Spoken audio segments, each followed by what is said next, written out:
The following content is provided under a Creative Commons license. Your support will help MIT OpenCourseware continue to offer high-quality educational resources for free. To make a donation or view additional materials from hundreds of MIT courses, visit MIT OpenCourseware at ocw.mit.edu. Good afternoon. So, we continue our discussion of quantum states of light, and we focus on single photons as qubits today. But before I get into this, I want to ask you if you have any questions about the last unit we completed on Wednesday, namely the discussion of non-classical light, in particularly squeezing light. And we also discussed a lot of, I think, exciting quantum mechanical effects related to beam splitters. Is there any question, anything you would like to see discussed? Okay, so as I pointed out, we want to now talk about realization of quantum logic and quantum gates with single photons, but I also said that we are actually using the language of quantum communications, quantum information processing to describe general physics in a very nice way. So first, when we talk about photons, we should talk about our qubits. And right now you may think that having a single photon and having no photon in a mode are two possibilities, and you could use them as qubits. However, I will tell you today that it is better actually to use always one photon, but in two different waveguides, in two different modes. But we'll get there in a moment. So the first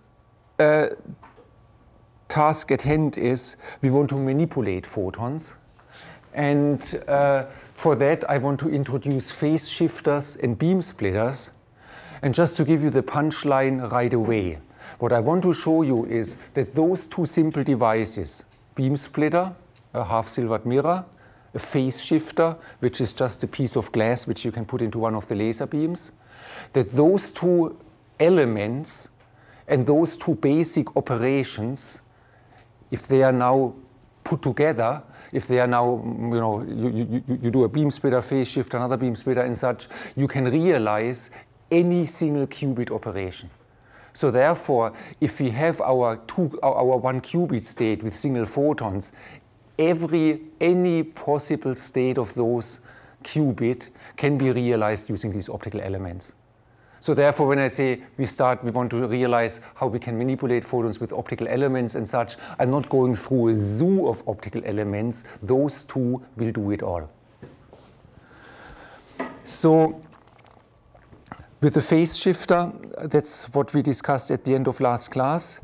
If we have two modes and we shift the phase in one of the modes, just think we put a piece of glass into it, then there is a phase shift.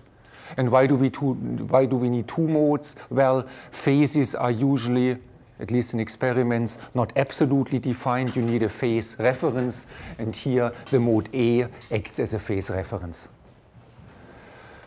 Let me address one question which a student asked me after class, and this was related to that phases appear in more than one place. The student's question was motivated that if we have one photon, it's a Fock state. A Fock state is a circle in the quasi-probability, and therefore the electric field has no phase. Well, this is the phase of the electric field, but here we are talking about the phase of the wave function. And a Fock state with n photons is an eigenstate of the harmonic oscillator. It has a time dependence, e to the I omega t, and we can change its phase. So this is the kind of phase shift I've introduced here.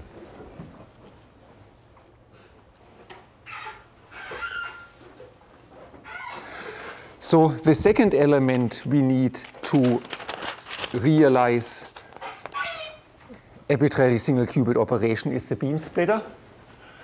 And I introduced the beam splitter by just saying, hey, look, I think that's a good Hamiltonian. Let's see what this Hamiltonian does to the two modes. And then we realized, yes, it takes those two modes and it mixes the modes with cosine theta, sine theta weighting factors. And that's exactly what you expect a beam splitter to do. I'm not showing it here now because it's part of your homework assignment. You will show that if you have a coherent state, the coherent state is split by a ratio which is cosine square theta, sine square theta. So it's exactly what you expect from a beam splitter. So from that you realize now what this angle theta is, which I just put into the Hamiltonian. The cosine square and the sine square of it are the reflection and transmission, is the reflection and the transmission of the beam splitter.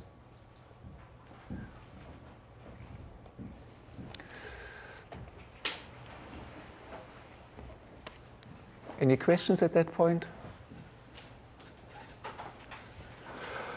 Okay,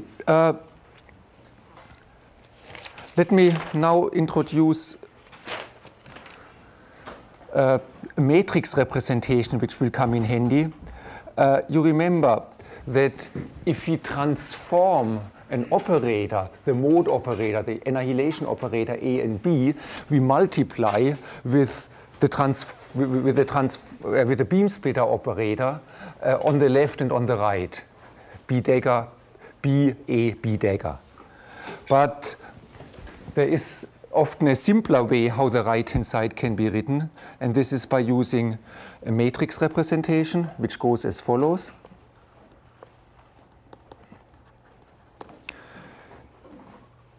We can say that the two operators are transformed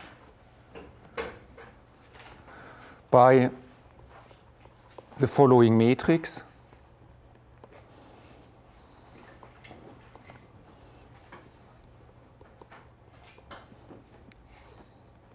And this matrix represents the beam splitter. Okay, so that's what the beam splitter does to the modes, to the mode operators. Now we want to talk about what does the beam splitter do to quantum states, to single photon states. So now we want to transform the single photon states. It's a little bit like, well, we know what to do in the Heisenberg picture to the operator, but now we want to see what happens to the wave functions.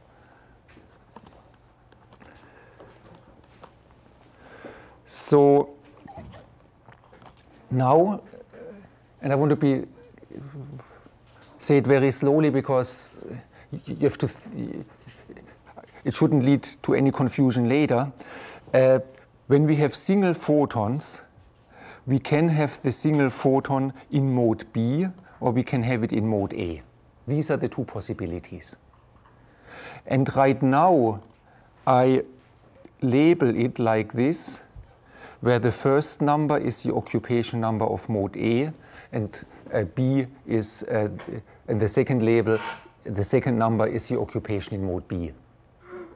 You have to be a little bit careful. I'm just saying that keep your alert level high. Later,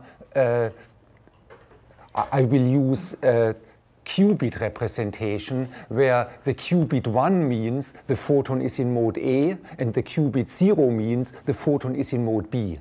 So when we talk about logical states of our two-level system, the photon can be here or the photon can be there. 0 means the photon is there. It doesn't mean that we have 0 photons. But sometimes I have to talk about the photons, and that's what I'm doing right now, and 0 means no photon in this mode. But I will remind you of that as we go along. Okay, so we have the two quantum states, 1, 0 and 0, 1.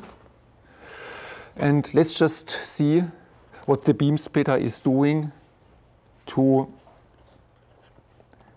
one photon in mode A.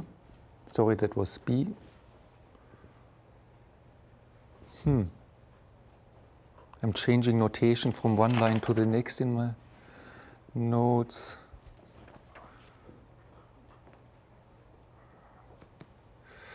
Just give me a split second. Yes.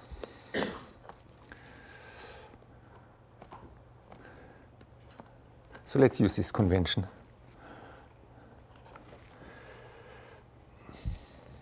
So just to elaborate what I just said is this convention 1, 0 is the direct product of the Hilbert space for mode B with 1 photon with the Hilbert space of mode A, and we have 0 photons there. And sometimes you want to denote the state by putting a comma in between. That's all the same. Okay, so how do we transform the quantum state with the beam splitter operator?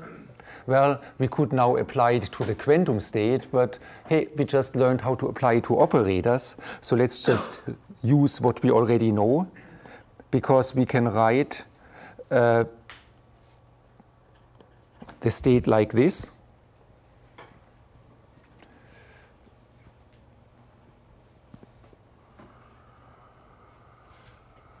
Yes. And now we want to insert the unit.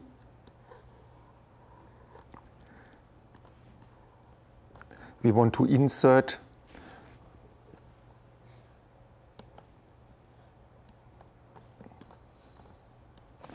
the unity operator B dagger B.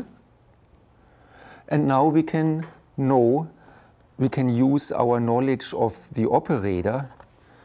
We know how this transforms. We had this above, the transformation of the operators B and B dagger. And when we apply B to nothing, to no photons, we get no photons. So now by taking from the page above the transformation of the operator B dagger, it's a linear combination of A dagger and B dagger, we find, well, what we expect. The photon can now be in the same mode, or it can appear in the other mode. And the coefficients from the transformation are cosine theta minus sine theta. And if we would send the other state through the beam splitter, we find the cosine theta sine theta component.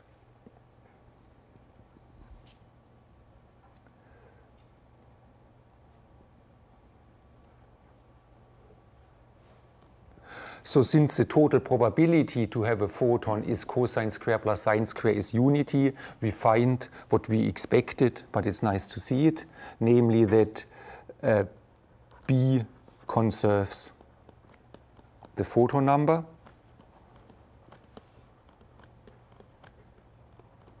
Of course, this should have been obvious from the outset, because we use a Hermitian operator, a unitary time evolution, and that is energy conserving. What happens if we use a state which has one photon in each mode, and we act on it with the beam splitter?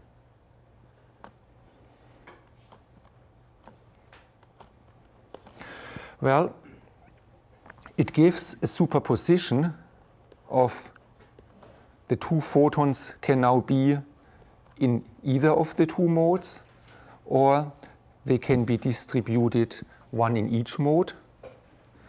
And the coefficients are, because we have two transformations, are products of sine and cosine. Here is cosine square plus sine square theta. Here's a plus sine square root 2 plus square root 2. Okay, so that means if we allow one photon to be in each mode, it leads us actually out of the Hilbert space of single photon states, because we have a certain probability now that we have 2 photons in each mode. So we don't want that. So if we want to deal with only 1 photon, we should restrict our attention, our formalism, to the states which have no more than 1 photon. And now if we act on those states with beam splitters, we don't get out of this subspace of Hilbert space. However, we also want to omit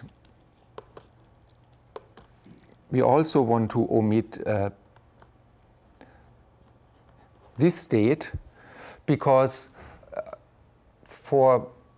it's more elegant to do it, but also if we have a single photon state and we have a detector which has not 100% efficiency and we do a measurement, well, we don't know if we had the state 0, 1, but we just didn't detect it, or if we had the state 0, 0. Whereas if you deal with 2 states where you always have a photon, exactly 1 photon, and you read out your system and you detect nothing, well, you discard the measurement and you perform and you only take the measurements which have detected 1 photon. So you have the ability to deal with finite efficiencies and losses in a very straightforward way. So, real quick, yes? your operation of B on 1, 1 doesn't look so unitary to me. Should be a negative sine squared. It's cos squared minus sine squared. Yes, and it is in my lecture notes, minus. And, No, and, also like and the coefficient of 1, 1. and cos squared minus. Otherwise, it's just 1. Yeah, otherwise. Yes. And it's right in my lecture notes, sorry. Sometimes when you're talking, explain it, build it up. Yes, thank you. Other question? Good. So what I just said, that we want to restrict the Hilbert space to exactly 1 photon. This is so important for implementations and discussions of quantum information protocols that it has its own name. It's called the dual rail photon state.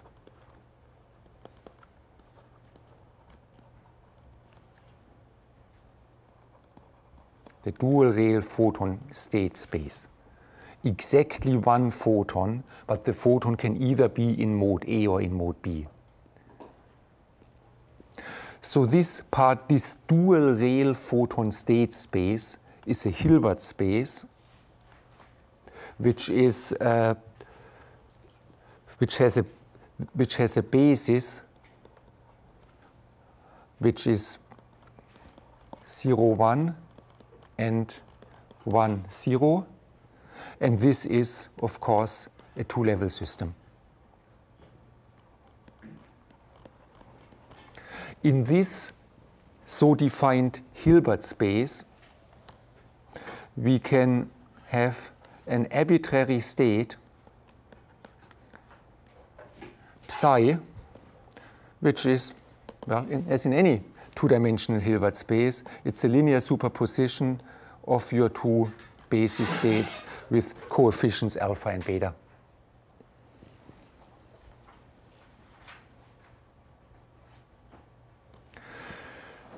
And the theorem for which we have prepared right now is that any possible state of this Hilbert space can be created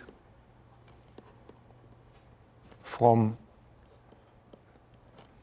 any of the basis states, let's say from 0, 1, simply by beam splitters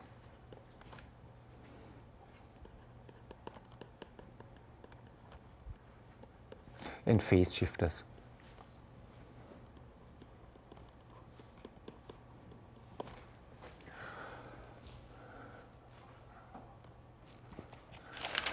When I taught this unit the last time, I went through the proof, but I want to make room for more in-class discussion, like we had on Wednesday with the clicker question. So what I decided is I give you the idea behind the proof, and the formal parts you can simply fill in by reading about it on the wiki page.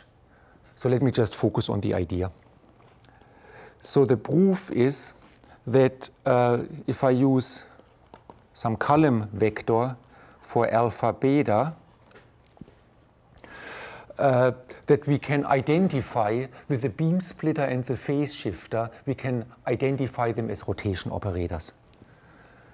This is immediate obvious. If I use the transformation on psi by a beam splitter, it is by just, we learned we learned just a few minutes ago how the beam splitter operator acts on the basis state. So now we know how it acts on an arbitrary linear combination. And the matrix here is nothing else than the rotation matrix with the minus sign around the y-axis.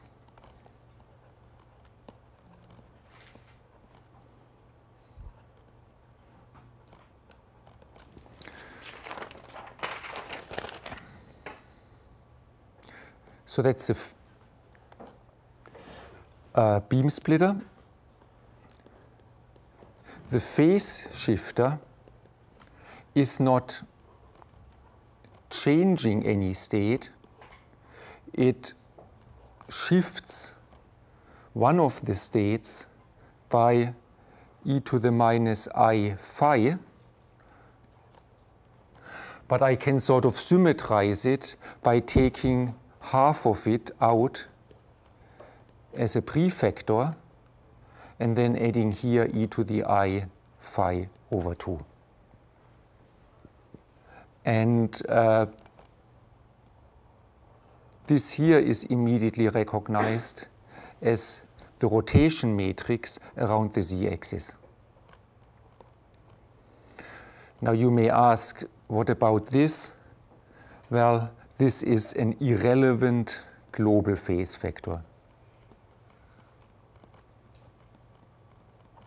If you have any state in Hilbert space and you change the global phase, it doesn't matter. So therefore, we are realizing that the beam splitter is a rotation around the y-axis. It's now a definitional thing, but we put a factor of 2 here by an angle 2 theta. And the phase shifter is a rotation around the z-axis by an angle phi. Now, with that, we can formulate what is called Bloch's theorem, that any unitary operation of a two-dimensional Hilbert space can be written as a product of rotations. Now, let's first sort of count an arbitrary unitary operation. Well, a 2x2 matrix in complex space has 8 numbers for real parts, for imaginary parts. But if the matrix is unitary, there are only 4 independent elements, alpha, beta, gamma, delta. And if we parameterize the unitary matrix with alpha, beta, gamma, delta, which is shown in the wiki notes, then we can write this arbitrary unitary matrix by a combination of a phase factor, an overall phase factor, which is irrelevant because it's a global phase factor, and then a rotation around z, a rotation around y, and a rotation around the z-axis.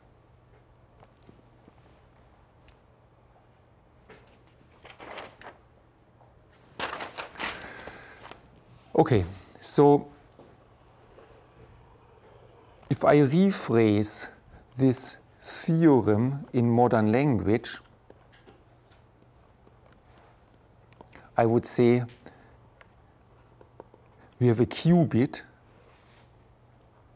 which is a two-level system, characterized by two numbers alpha, beta, and we can do an arbitrary operation in the Hilbert space of the qubit, which is called an arbitrary single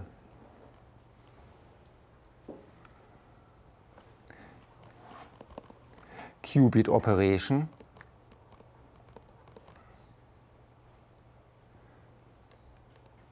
So can be performed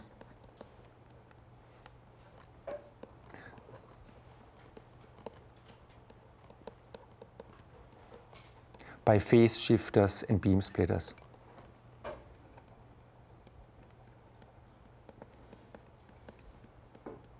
Just to make sure that this doesn't lead to any confusion, the phase shift which is relevant for this Hilbert space is a phase shift which is relative between the two states and can be detected by an interference experiment.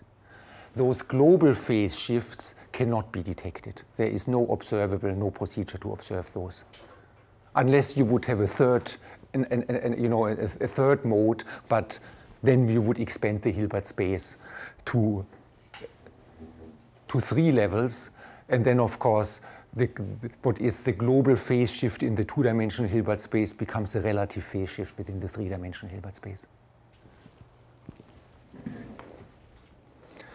And in modern language, those single qubit operations are called quantum gates. So all gates which act on a single qubit can be realized with phase shifters and beam splitters. Let me give you one example for that. In quantum computation, quantum information science, there is a very important gate, the Hadamard gate, which is described by a transformation which has 1 minus 1, 1, 1. And I said it can be realized with a beam splitter and phase shifter. So let me just show it to you in using our symbolic language. So if you look at the matrix we had derived for the beam splitter, you realize that we get the Hadamard gate by adding the phase shifter by pi.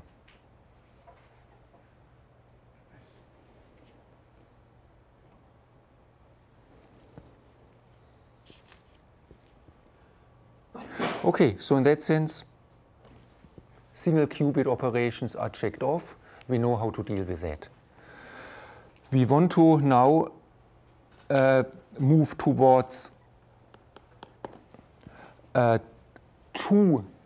qubit operations, and then it's getting really interesting. As you may know, you can do any arbitrary operation in many qubits by just having single and 2 qubit operation. So therefore, once we know how 2 qubits interact, how photons in 2 different qubits interact, we are done. We have universal quantum gates. The element I need for 2 qubit operation is the Mach-Sehender interferometer.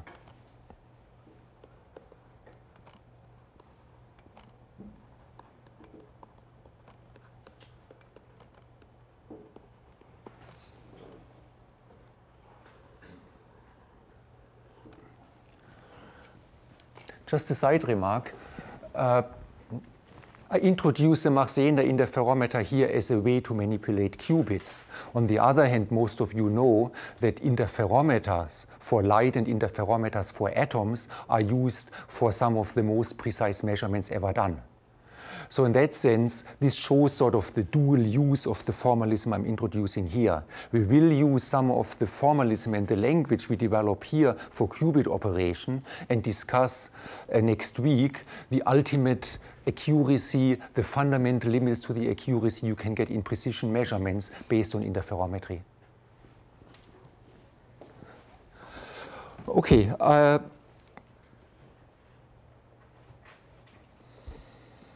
So let me just write down the sentence because it has a lot of keywords in it. So the dual rail photon representation of a qubit. This is what we have achieved so far.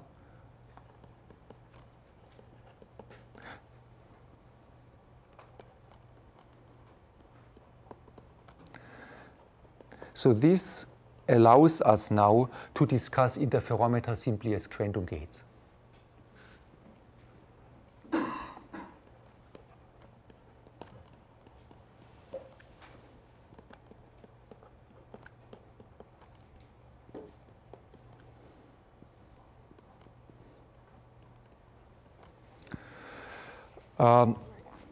What is an interferometer?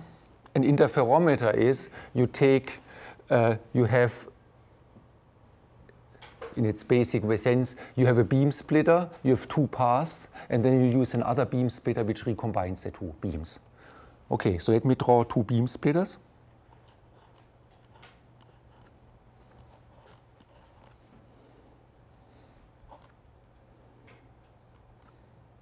So these are two beam splitters.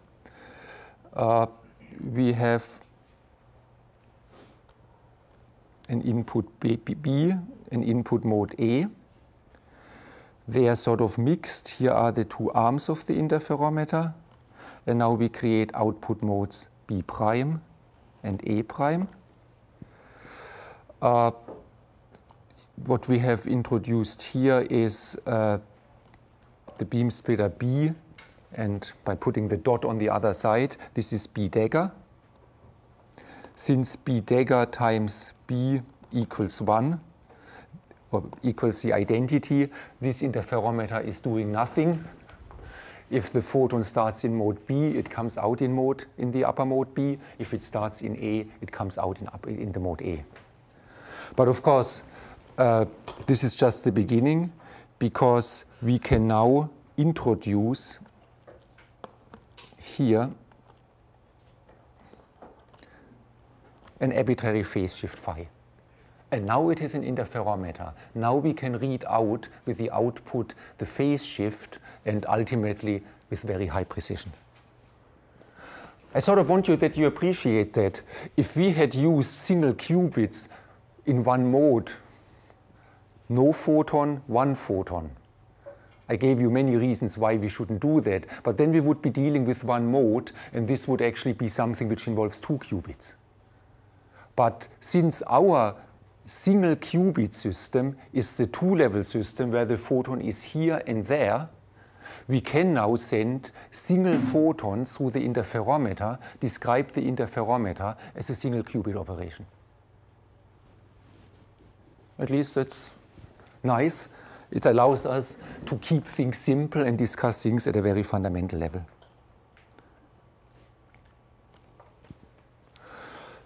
So what we want to figure out now, we want to figure out what is this interferometer doing. So we want to know if we have an input state, what is the output state? And the input state can now be any arbitrary wave function in our dual rail Hilbert space. So it's always one photon, but it can be in a random superposition, in an arbitrary superposition of states A and B. Well, with the formalism we have developed now, it becomes very simple. All we have to do is we have to act with the first beam splitter, with a phase shifter, and with the second beam splitter onto the state. And this is nothing else than taking two rotation matrices and multiplying them.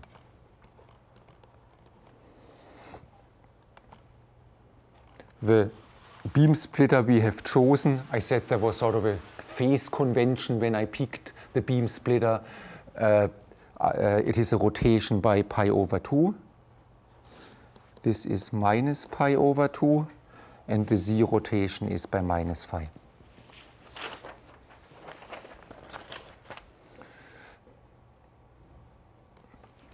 I'm not sure if I managed to do that, but if this is the y-axis and we start with a qubit, the first beam splitter rotates it down, then the rotation by Z does that, and the second beam splitter rotates by Y, so therefore the qubit is like that. So therefore, if you count all the x's and all the things I did is, I started with the qubit here, it went down like this, like this. So what I did is, in the end, I simply rotated it around the x-axis. If you want, you can multiply the matrices, or you can draw a Bloch sphere visualization that you say we have an x-axis, y-axis, and z-axis. Sorry, z is vertical. So we started out with the qubit along the z-axis.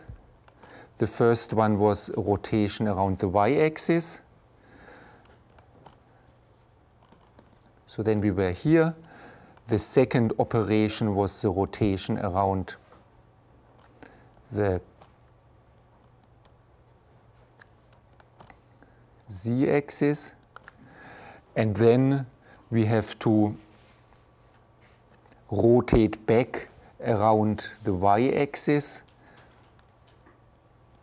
which eventually gives this as the final state. So ultimately, the product of all this is a rotation around the x-axis. So our interferometer, not sure if you've ever heard the language, but it's really elegant and powerful, an interferometer with an arbitrary phase in this two-level Hilbert space with the sort of geometric interpretation we have given is nothing else than a rotation around the x-axis.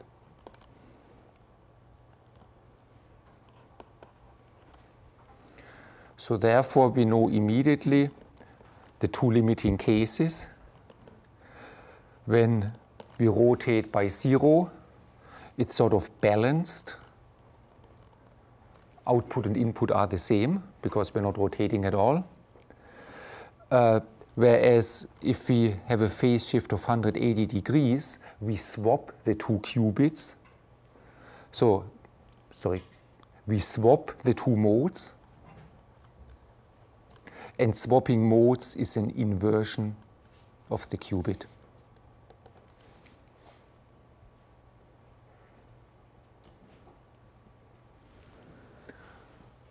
Okay, so that's almost trivial, but we need this definition, we need this knowledge to take it to the next step. Remember, we want to do something more interesting than rotating two-level systems. We want to get two qubits, combine them, entangle them, and all that. So what we need for that is we have to expand the Hilbert space. I introduced the Mach-Zehnder interferometer as the device to do it, but now we need a way how a second photon from another qubit can interact with the photon of our first qubit. And we want to do that by introducing first the nonlinear Mach-Zehnder interferometer. I want to throw in a nonlinear element, and then we are ready to allow the second qubit through the nonlinear element to manipulate the first qubit, and then we have interactions between qubits. We have two qubit gates.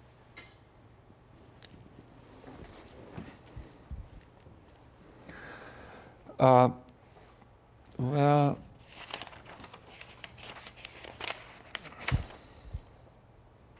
yes. Let me maybe just deviate from my notes. I think I really want to show you what I'm doing, and that you have it clearly in mind where I'm aiming at. So what we want to accomplish is, instead of having a phase shifter with an externally controlled phase, I want to put in some nonlinear crystal, which has an index of refraction, which has a phase shift. But now the nonlinear crystal has the property that its index of refraction changes when I take another laser beam and send it through. So the laser beam through, because the index of refraction is intensity dependent, the green laser beam changes the index of refraction of the nonlinear crystal, also called Kerr medium.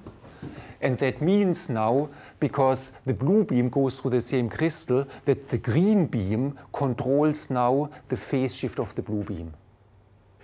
And now we have interacting photons. One photon interacts with the second photon. Okay, let's work it out. So our goal is to develop a description for nonlinear Mach-Zehnder interferometer.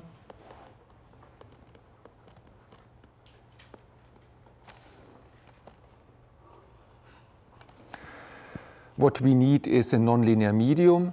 So let me just introduce for 2 or 3 minutes nonlinear medium, how we describe it, and then we put it into our interferometer. So in linear optics, just to remind you, we have a polarization or an electric dipole moment, which is proportional to the electric field of light. And psi is the polarizability. In the most complicated case, it can be a polarizability tensor.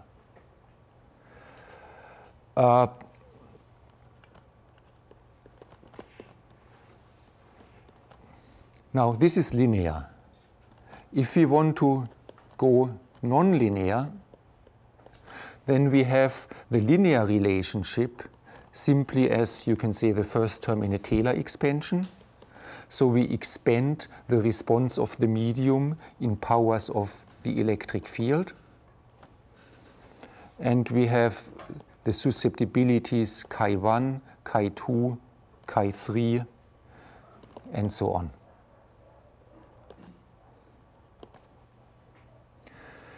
We have already encountered a nonlinear element which had a chi2 susceptibility, and these were the crystals we put in our into our OPOs, into our optical parametric oscillators. Remember, the optical parametric oscillator involved how many modes? 3. We had one photon which was broken down into 2 photons. But that also means that the reverse process is you drive the beam, you drive the OPO with omega, but the E square term creates an electric polarization as 2 omega. And if you have an oscillating polarization as 2 omega, you create light at 2 omega. So I just want to remind you that the chi-square term is what we have already encountered. That's not what we need for the nonlinear Mach-Zehnder interferometer. What we need now is a chi3 interaction, which is the Kerr medium. Because we want to realize the following Hamiltonian. So the Hamiltonian, the Kerr medium, is also called cross, that's the X, cross phase modulation. One beam can affect the phase of another beam, and this is called cross phase modulation. There's also self-phase modulation, that one laser beam changes the index of refraction for itself, but here we want the cross-phase modulation. So we know that if we have a mode and we shift its phase, we're not changing any photons. So if we are in an eigenstate of mode A, we have 1 or 2 or 3 photons, and we simply shift its phase, we are diagonal in A dagger A, and the phase shift is proportional to prefactor here. So this Hamiltonian is simply a phase shifter for photons in mode A. But if we now multiply that with B dagger B, the phase shift is now proportional to the number of photons in mode B. So now we have a situation that the phase shift for mode A is proportional to the intensity in beam B and vice versa. So I think it's self-evident that this Hamiltonian is the quantum description of the process we want to introduce now.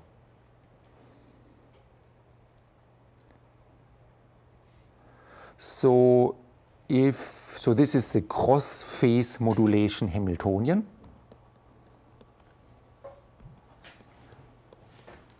Isn't it much more elegant to describe nonlinear optics with Hamiltonians than with parametrized susceptibilities and all that?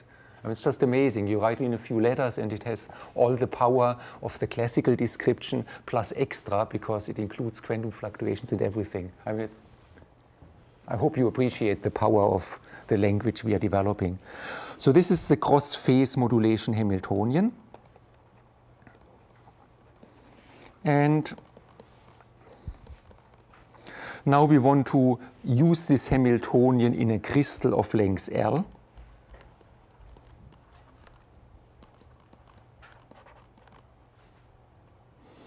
Well, you know, if you have a time propagation operator, you put the Hamiltonian in the exponent and multiply with t, but for propagating laser beam, t and L are related. So this is now the unitary transformation if we propagate through that crystal. And so we are now defining that by saying we have this nonlinear susceptibility, things will be proportional to the length L, and then we have the operator A dagger A, B dagger B.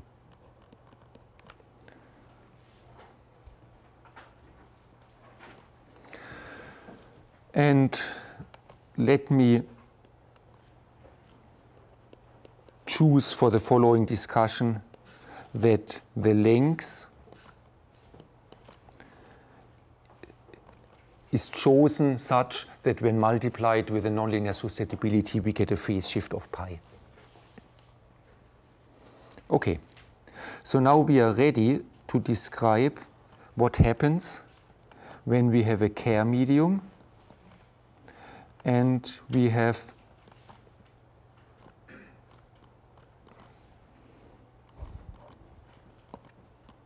two input modes. So let's write down the table of possible combinations and operations. Well, when we act on the vacuum, we get nothing. What happens when we have one photon in one mode? What happens to that photon?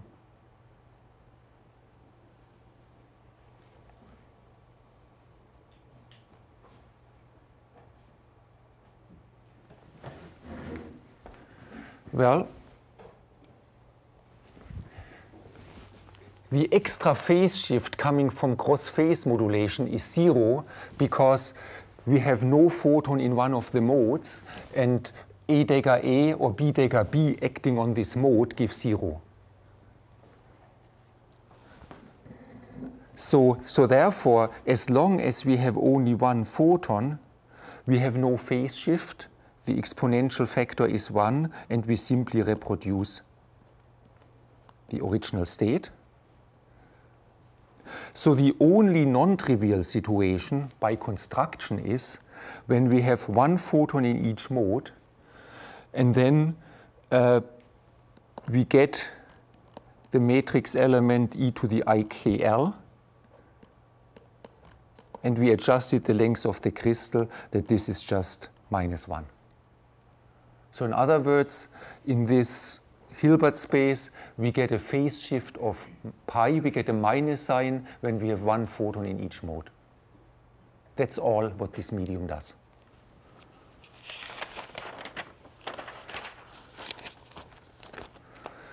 And if you ever thought about it, how to deal with a situation that when I said there is one photon which provides a phase shift to the other photon. But the other photon is also providing a phase shift to the first photon. So you may wonder, when you have a combined state of the two, how do you deal that one photon shifts the other photon and vice versa? But when you apply the operator, you don't even have to think about it. You see that the operator for the combined Hilbert space of the two photons gives you a phase shift of pi. It's not pi for one photon times pi for the other one. It's pi for the whole quantum state. Questions? Okay, we have a Kerr medium, which means we are ready now to put it into our interferometer. How are we doing with time? Insert picture. Oh, desktop.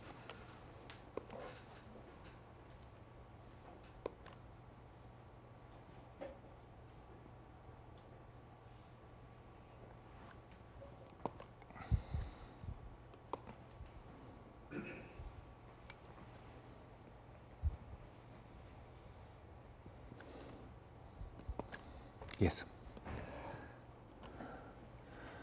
Okay, so this is what we want to do now. We have now 3 modes of light. You would say, hey, a qubit, each qubit is 2. What is that? Is that 1.5 qubit? Yes, it is, but we extend it to qubits in a moment. So what we simply have right now is we have the mode C, which controls the nonlinear medium, and we have what we have already discussed, our interferometer with a phase shifter, which is now the Kerr medium. So I think even without doing any math, we know that by construction, when we have no photons in C, that the modes A prime, B prime become A and B, because we have a balanced interferometer, which is the identity transformation unless we have a phase shift. But when we have one photon in state C, then we actually swap.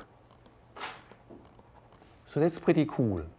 A single photon in mode C will redirect the photon from AB to BA. So that's how one photon in state C, in mode C, controls what happens to the photon in AB.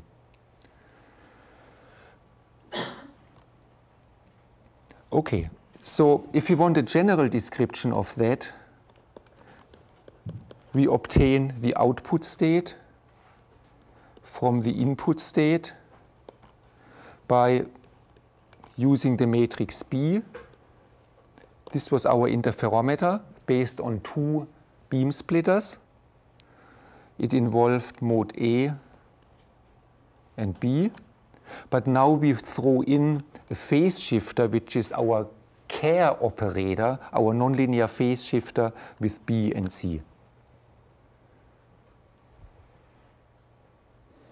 And this new addition to the interferometer is described by e to the I nonlinear susceptibility L, B dagger B, C dagger Z.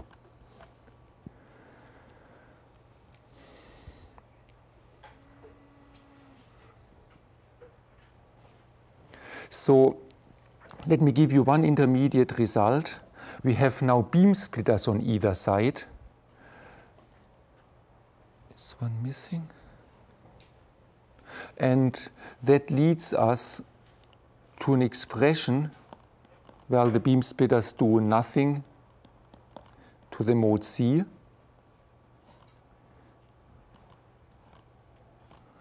But the beam splitters transform the modes in linear combinations.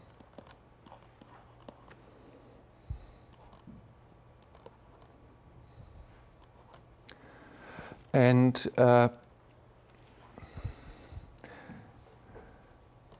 if you do some tedious rearrangement of terms, more details are given in the wiki, you find that the essential result is now, the operator which we get is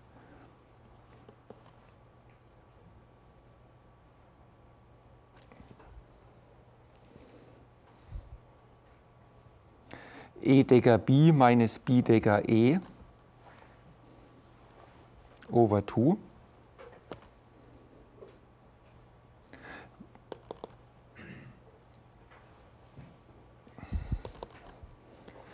I'm not giving you the non-essential terms which are just phase shifts, global phase shifts.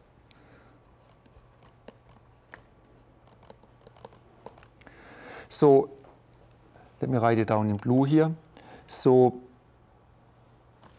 this is just the result of the operator manipulation. So if I would cover that, what is that? Do you remember A Dagger B minus B Dagger A in the exponent? It's a beam splitter. And the beam splitter matrix was sine theta, cosine theta. So we had a theta here. So now you realize that this nonlinear Mach-Sehender interferometer, the three optical elements can be replaced by simply a single beam splitter for mode A and B. But the angle theta of the beam splitter is now controlled by the photon field in state C. So in other words, we have now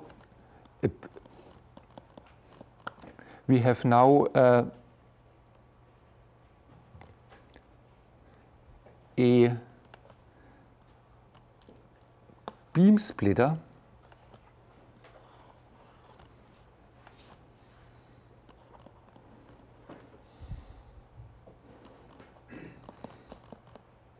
I told you that a beam splitter is nothing else than a rotation around the y-axis.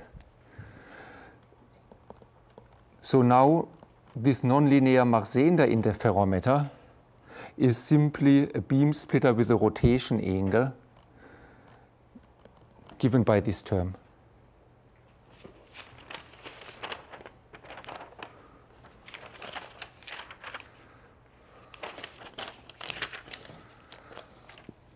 Any questions? Okay, so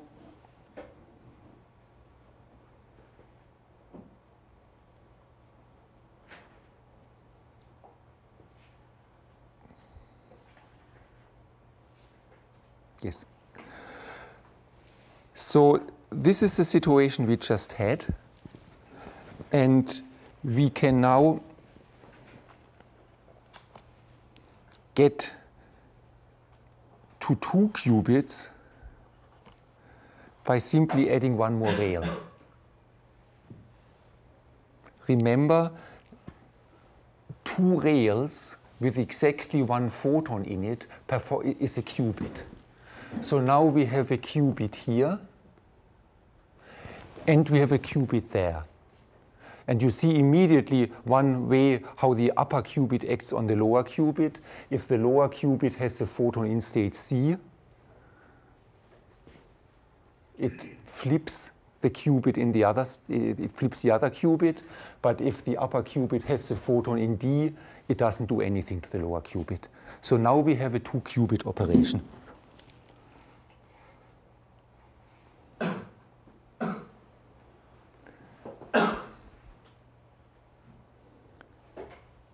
So this is shown here. But what I want to discuss now is the situation when we throw in one more beam splitter, and this beam splitter acts on the upper qubit.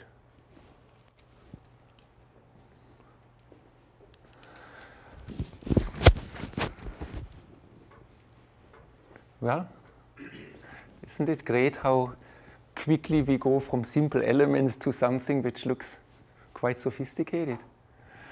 So, so this device now is a simple optical device which can entangle qubits, which leads to entanglement. And actually entanglement is our next big topic. We want to talk about entanglement between particles, entanglement between photons. And by introducing the Mersenne interferometer, I was actually building up this situation, which is an extremely simple elements which lead to entanglement. We have everything for the description. Each of those elements is described by a matrix which we have developed.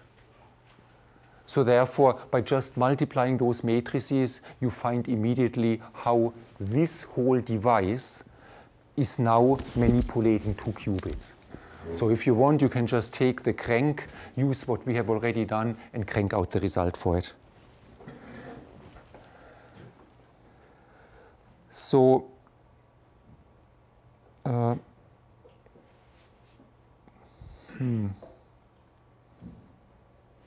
now I wish I had a bigger screen because I want to describe what's going on for you. But okay, try.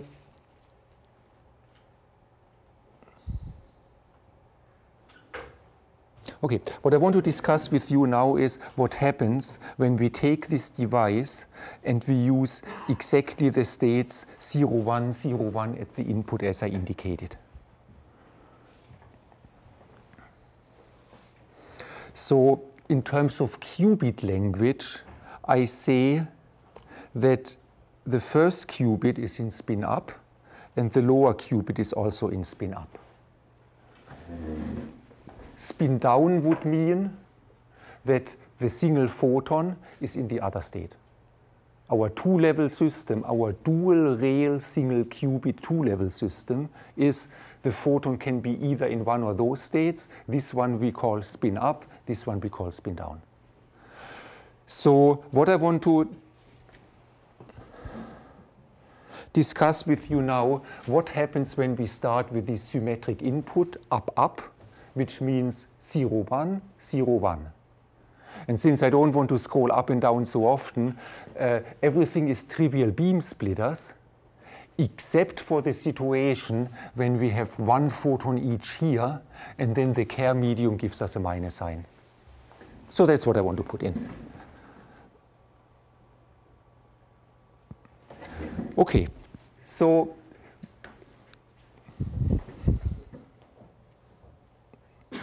remember, so I want to develop the physics in 1, 2, 3 temporal steps.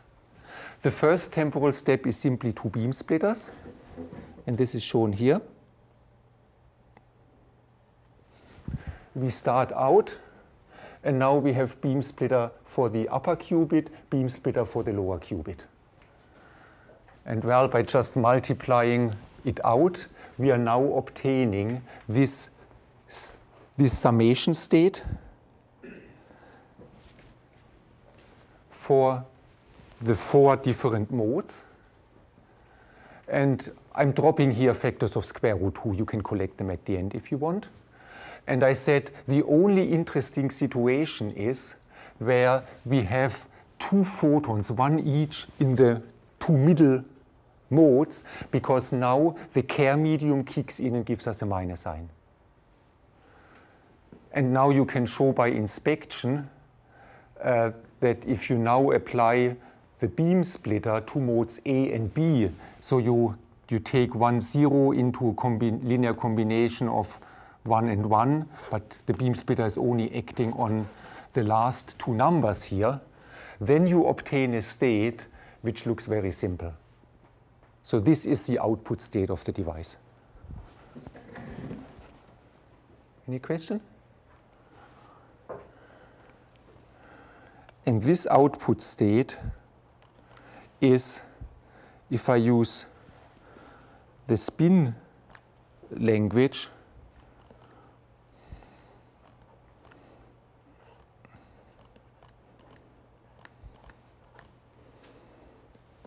is an entangled state.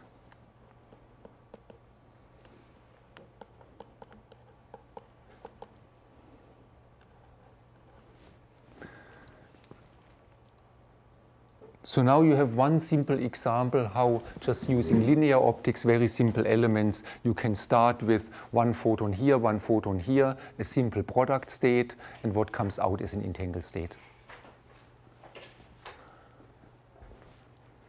questions?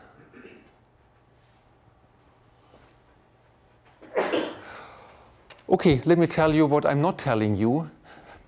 Namely, the wiki developed by Professor Ike Schwang has now a wonderful section on a famous quantum algorithm, the Deutsch-Jozsa algorithm. Pretty much using the elements we discuss, you can now realize the Deutsch-Jozsa algorithm, which is one of the famous algorithms where quantum logic, quantum computation is faster and more efficient than classical computation. I decided not to present it to you because it just leads to an even more complicated diagram and more formulae. You should just sit back and slowly read by it yourself. There is no new idea introduced. It's just the concepts we have discussed can lead to very powerful algorithms. What I want to rather do is I want to continue our discussion and now talk about the object we have encountered here, namely entangled states. But if you have any question or if you want me to explain anything more about the single qubit manipulation, the dual rail photon state, I would be happy to do that.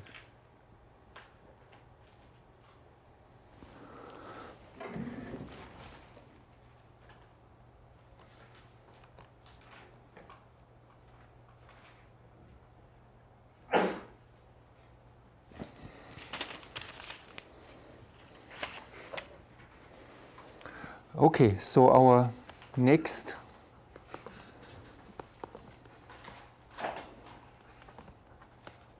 chapter is on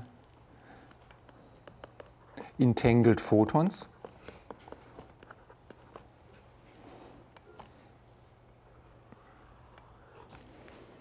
And in the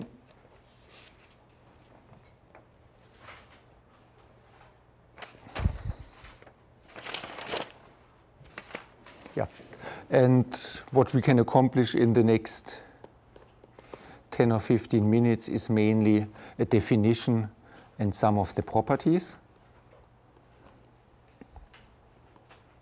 What we will do on next week is we will talk about how we measure entanglement. You had already one homework assignment where you discussed one way to measure entanglement, but there are others which we want to discuss next week. And I also want to show you next week how entanglement leads to the Einstein-Podolsky-Rosen paradox and Bell's inequalities. And eventually I want to show you how you can entangle not only photons, but how you can entangle atoms.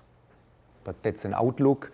I think first of all, we want to understand what is entanglement. So entanglement is, let me first motivate it. Many people regard entanglement as the most quantum essence you can find. Well, there's always a discussion, what is really quantum? Some people would say waves are quantum. But well, often we find quantum systems, very famously Bose-Einstein condensates, which really behave like electromagnetic waves. They can be split, they can interfere, but Bose-Einstein condensates are so big, have so many atoms, that you hardly ever encounter quantum fluctuations. You're really in the classical limit of matter waves, and I would actually say this is maybe not at the heart of quantum mechanics. Well, it's nice, it's powerful, it's important, but this is not really the new features which quantum mechanics has shown us in nature. You would say, well, what else is quantum? Maybe certain quantum fluctuations going down to single photons. And I would agree, that's a quantization of the electromagnetic field. That's much more quantum than having millions of condensed atoms in one single wave. But what I would say is even more quantum than the single photon is the entanglement. Entanglement is sort of pure quantum mechanics.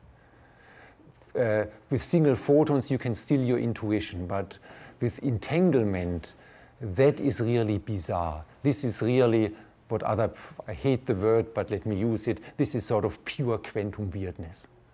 And there are people who have spent most of their career until now to just show the weirdness of quantum mechanics in showing to what peculiar phenomena entanglement leads. So entanglement has really led to a lot of, should be careful with the word surprising. Surprising always means you didn't have enough imagination to think about it. But yes, I would say really truly unanticipated and in that sense surprising developments. So entanglement is therefore for me the most quantum aspects of quantum mechanics. It was through the Einstein-Podolsky-Rosen argument. It was actually Einstein-Podolsky-Rosen in the 30s who argued. Einstein-Podolsky-Rosen were really the first. This was almost 5 or 10 years after the development of quantum mechanics, but it was Einstein-Podolsky-Rosen who looked at the properties of entangled states. This famous experiment where you have something entangled in position and momentum space, and then Einstein-Podolsky-Rosen found a paradox.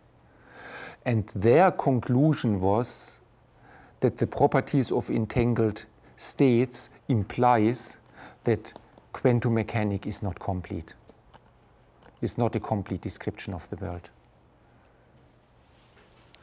Well, we don't any longer share this opinion.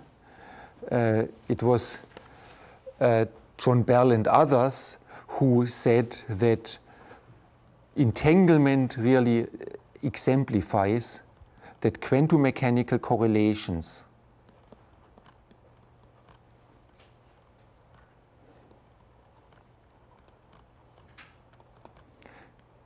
go beyond classical mechanics, go beyond the classical picture. So therefore you can say, if you have a quantum system like a Bose-Einstein condensate, where you have n particles doing kind of in unison what one particle does, this is sort of like the laser where many photons do what one photon does, but it fits very, very well into the concept of classical probabilities and an intuitive understanding of, well, many particles do what one particle does. But if the particles are entangled, that's almost like you turbocharge your system. Your system has now sort of more oomph, more power in it. And this is shown that it has extra correlation. There is something extra in it which you would never get from any classical limit. And this extra oomph, this extra power, turns out to be a real resource. So entanglement, these extra correlations, is a resource, and resource means it's good for something. It enables teleportation.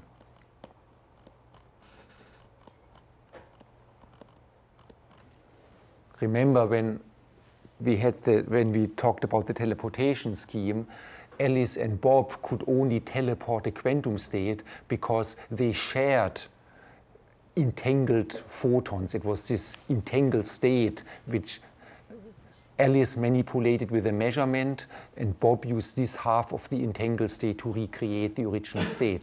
So it's the engine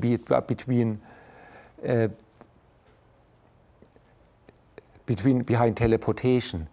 In the world of quantum computation, the exponential speed up of quantum computers versus classical computers in quantum algorithms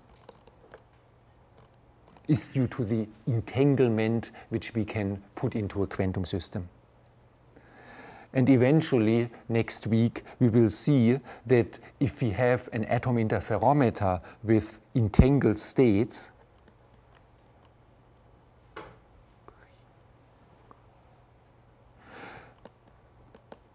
we can operate it at a precision which is better than shot noise.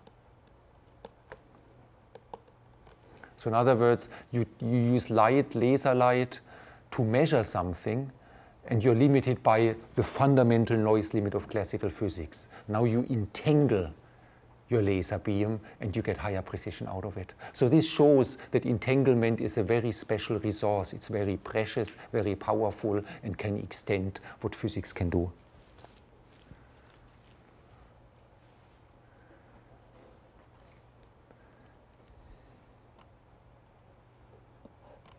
So let's define it.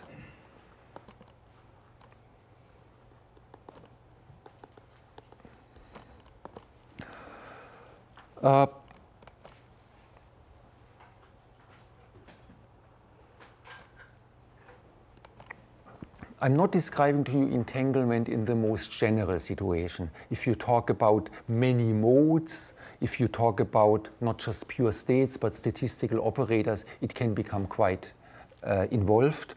I rather start with the simple situation, which for conceptual discussions is also the most important one. I restrict our focus now on two modes.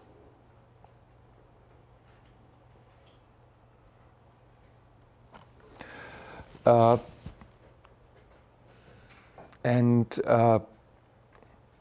I want to ask if we have two modes A. Actually, two mode means two subsystems here.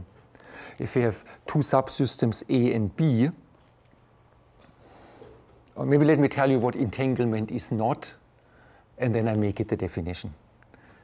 There wouldn't be anything special if you have a system consisting, you have a system which has two parts A and B. The global system is psi AB. But if your system would simply factorize into a wave function of subsystem A, direct product with subsystem B, and this here is the tensor product, then there would be nothing special going on between subsystem A and subsystem B. And this is non-entangled. Everything else is entangled. So this is our definition. When we have two separate systems A and B, we call the situation, the total system, bipartite. So a bipartite state, which has sort of half of it in system A, half of it in system B.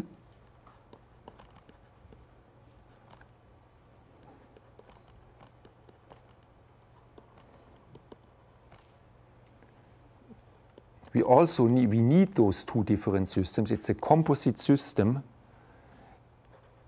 A plus B, and this state is entangled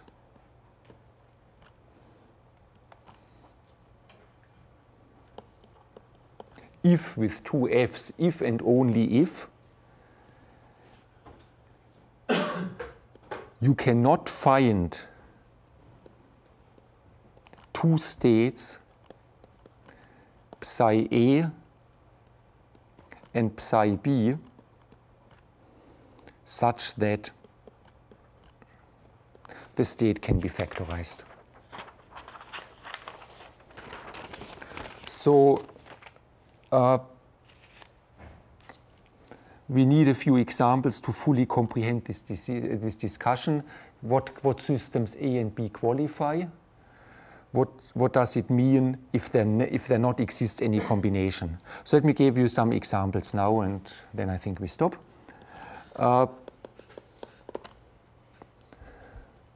If we have the 0,0 state, photons in two mode, we can factorize it, and this is not entangled. If we have a state which is 0,0 plus 1,1, well, you cannot write it as a product of one state times another state. This is entangled. Well, if you take the following state,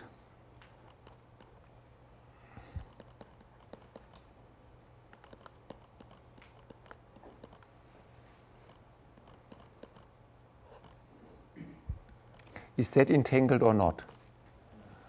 I've written it as a sum of 4 states, but if you just stare at it for a split second, you realize you can just write it as a product of 2 states. It's just the product of 0, 1 with 0, 1.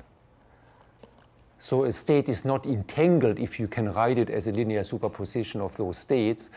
The definition of entanglement is if you try hard and hard and hard and there doesn't exist any product state decomposition, then it is entangled. So that was easy. If we use a state like, let me just leave the 1, 1 out.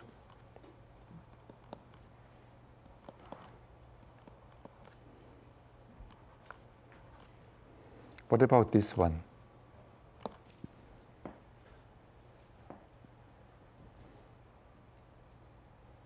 Well, you can try as hard as you want.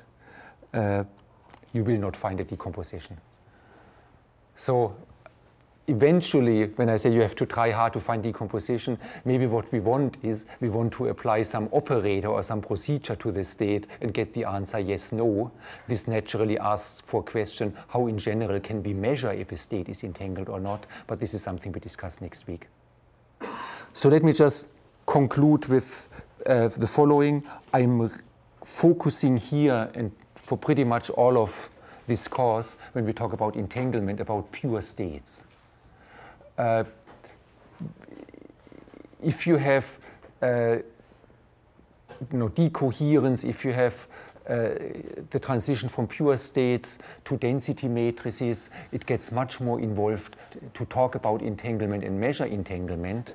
But at least the basic definition can still be maintained for statistical operators. If you describe the system, the total system, by one statistical operator, the system is not entangled if the statistical operator can be broken up into a direct tensor product of statistical operator for system A and system B. Otherwise, the system is entangled. So the basic definition can be generalized to density matrices, but a lot of things become much, much more messy if you don't have pure states. Okay, so any last minute question? See you on Monday.